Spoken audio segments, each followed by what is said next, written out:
ఎందుకొచ్చావు మా ఇంటికి? ఈ నిశ్చితార్థం అని తెలుసు కూడా ఈ వంకతో మాలో కలిసిపోవడానికి వచ్చావా? నీకు తెలియదా నిన్ను మేము కలపమని విషయం?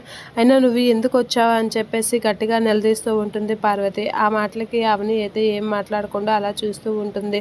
అది కాదు అత్తయ్య అని అయితే చెప్పబోతూ ఉంటుంది.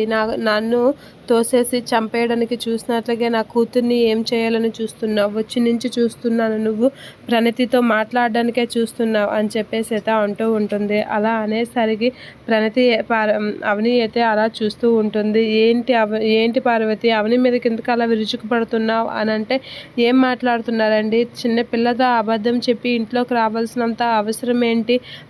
అమ్మ అని చెప్పవలసిన ఆరాధ్య టీచర్ అని చెప్పిందంటే ఇది చిన్నపిల్లలతో కూడా అబద్ధం ఆడించి నాటకాలు ఆడిస్తుంది అని చెప్పేసి అయితే అంటూ ఉంటుంది. అలా ఆరాధ్య అనేసరికి అవని అయితే అలా చూస్తూ ఉంటుంది. ఇక అక్షయ్ అయితే అవనిని వాళ్ళ అమ్మ ఆడుతున్న మాటలు విని కొంచెం ఫీల్ అవుతూ ఉంటాడు. ఏమైపోయిందమ్మా అని చెప్పేసి శ్రీకర్ వీళ్ళందరూ అయితే అవని వదిన ఎటువంటిదో మనకు తెలుసు కదా, ఎందుకు తన్ని అలా అంటున్నారు అని అనేసరికి, నువ్వు నోర్మి, అవని ఎటువంటిదో మీకేం తెలుసు, నాకు బాగా తెలుసు అని చెప్పేసి అయితే అంటూ ఉంటుంది. ఎందుకమ్మా అవని వదిన అంత అలా ఆడిపోసుకుంటావు అని చెప్పేసి కమల అంటూ ఉంటాడు.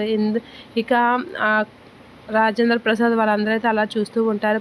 పార్వతి అవనిని తిడుతూ ఉంటాయి. ఇక కామ్లీ అయితే ఆరాధ్య కోసం వచ్చిందేమో అని అయితే అంటూ ఉంటుంది. ఆరాధ్య కోసం వచ్చిందా అయితే అది అమ్మ అని పిలాలి, కానీ టీచర్ అని పిలిపించి తనతో కూడా అబద్ధం ఆడించి నాటకాలు వేస్తుంది. ప్రణతిని కలాలని చూస్తుంది. అంటే ప్రణతి మనసు మార్చి ఈ పెళ్ళి ఆపడానికి చూస్తుందా అని చెప్పేసి పార్వతి అయితే అంటూ ఉంటుంది. అలా అంటూ అవని మీదకైతే విరుచుకుపడుతూ ఉంటుంది. నీ వల్ల ఏమాత్రం ఏది జరిగినా నేను అస్సలు ఊరుకోను, అసలు నువ్వు ఇక్కడికి ఎందుకు వచ్చావు, ఇక్కడి నుంచి వెళ్ళిపో అని చాలా సీరియస్గా అవనిని అయితే తిడుతూ ఉంటుంది పార్వతి.